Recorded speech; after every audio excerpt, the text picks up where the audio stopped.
తెల్లవారే వెలుగు రేఖలా పచ్చ పచ్చ పచ్చి మట్టి బొమ్మలా అల్లి బిల్లి వెన్న పాల నురగలా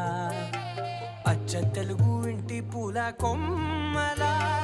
దేవదేవుడే పంపగా ఇలా దేవతే మా ఇంట అడుగే పెట్టెనంట బ్రహ్మ కళ్ళలో కాంతులే మా అమ్మలా మా కోసం మళ్ళీ లాలి పాడేనంట.